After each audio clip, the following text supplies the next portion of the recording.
दो तीन आज की बड़ी खबरें हैं जिसमें सरफहरिस्त तो कोर कमांडर्स कॉन्फ्रेंस थी जिसके अंदर दो तीन इश्यूज सामने आए। फ़लस्तीन के मसले के ऊपर भी गौर हुआ और वो पाकिस्तान की जो ऑफिशियल पोजीशन है उसको दोहराया गया और फ़लस्तीन की हर तरीके से मदद का भी अज़म का अदा किया गया। इसके अलावा जो इलीगल इकनॉमिक एक्टिविटीज़ हैं, गैर कानूनी मुआशी सरगर्मियाँ हैं, ख़ास तौर पर जो रुपये की हुई स्मगलिंग है, डॉलर के ऊपर दबाव था, उस हवाले से भी पॉलिसीज़ को दोबारा रिव्यू किया गया और मुकम्मल इस चीज़ की सपोर्ट की गई कि ये कंटिन्यू की जाएगी सिविल गवर्नमेंट की सपोर्ट। और लास्टली जो गैर कानूनी तारकीन वतन है उनकी वापसी, उसके ऊपर भी कोर कमांडर्स कॉन्फ्रेंस का एलामिया जो है ये जाहिर करता है कि जो डेडलाइन दी गई है 1 नवंबर की उसको फॉलो किया जाएगा और बाइज़्ज़त वापसी के लिए हर मुमकिन इकदाम किए जाएंगे। लेकिन एक बहुत ही अहम खबर जो है जिसको मैं प्रोग्राम के शुरू में हाईलाइट करना चाहूँगा वो सुप्रीम कोर्ट की कुछ ऑब्जर्वेशन है। एक फ़ैसले में एक जर्नलिस्ट के ख़िलाफ़ केस था और केस की जब तफसीलात सामने आई तो वहाँ सुप्रीम कोर्ट ने जो कुछ कहा है वो आजकल पाकिस्तान में इस तरह के वाक़यात इतने ज़्यादा हो रहे हैं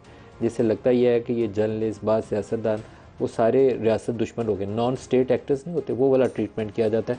100 FIR दर्ज हो जाती हैं।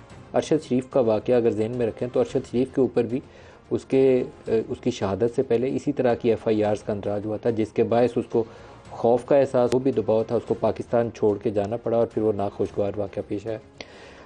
सुप्रीम कोर्ट ने कहा क्या है, आइन हर शहरी को सियासी, मुआशरती और आज़ादी राय की आज़ादी देता है। रियासत को अपनी ताकत और इख्तियार का इस्तेमाल आइन के मुताबिक करना चाहिए। प्रिंट और इलेक्ट्रॉनिक मीडिया तक मालूमात पहुँचाने का ज़रिया है। दफ़ा 196 के तहत सियासी मुकासद की FIR दर्ज की जा रही हैं। ज़्यादातर सियासतदानों, कारकुनों, मीडिया पर्सनस के ख़िलाफ़ ये मुकदमा दर्ज हो रहे हैं। यकीन करना मुश्किल है कि अवामी नुमाइंदे, सहाफ़ी, सियासी वर्कर्स रियासत मुखालिफ सरगर्मियों में मुलविस हैं।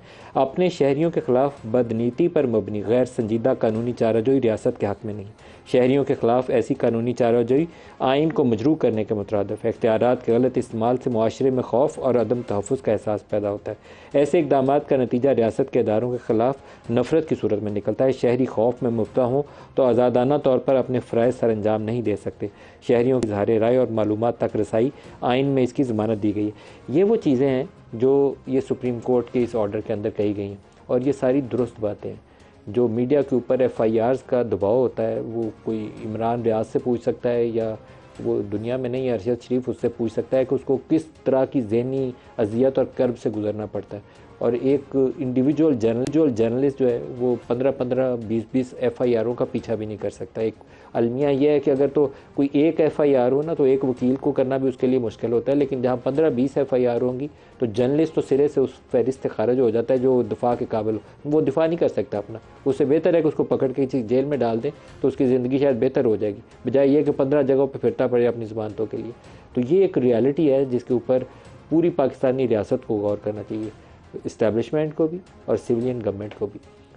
आमतौर पर हम इस्टेब्लिशमेंट कहते हैं कि ये काम सारे वो करते हैं, लेकिन सिविलियन गवर्नमेंट उसकी बराबर की हिस्सेदार होती है तो ये काम होते हैं, वैसे हो नहीं सकते। नून लीग के दौर में भी यही हुआ, PTI के दौर में 10 दर्जे ऊपर चला गया। तो दोनों जिम्मेदार बराबर के हैं। अगर आप इस काबिल नहीं हैं कि रियासत के शहरियों के जो बुनियादी हकूक़ हैं उनका तहफ़्फ़ुज़ कर सकें तो फिर आपको इक़्तिदार में रहने का हक़ ही नहीं है। प्राइवेट मीटिंग में जाके इशारा करके कहें ये इन्होंने किया था, तो मेरे ख्याल में शर्मिंदगी आप लोगों को होनी चाहिए जो इक़्तिदार की मसनद के ऊपर बैठ के तो प्राइवेट मीटिंग में भी इशारा करें कि इन्होंने किया था। इतनी तो आप में ताकत होनी चाहिए कि जो फंडामेंटल राइट्स हैं उनका दिफा कर सकें। और फिर जब अपने पे बारी आती है, कोई पकड़ के किसी के अपनी गर्दन फंदे में आती है, जेल में डाला जाता है, उस वक्त कहते हैं कि आइन की खिलाफ वर्जी, शहरी हकूक़ की खिलाफ वर्जी, सियासत का खात्मा हो गया, गैर जमहूरी इक़दाम है। जब इक़्तिदार के ऊपर बैठे होते हैं तब तक नहीं बोलते।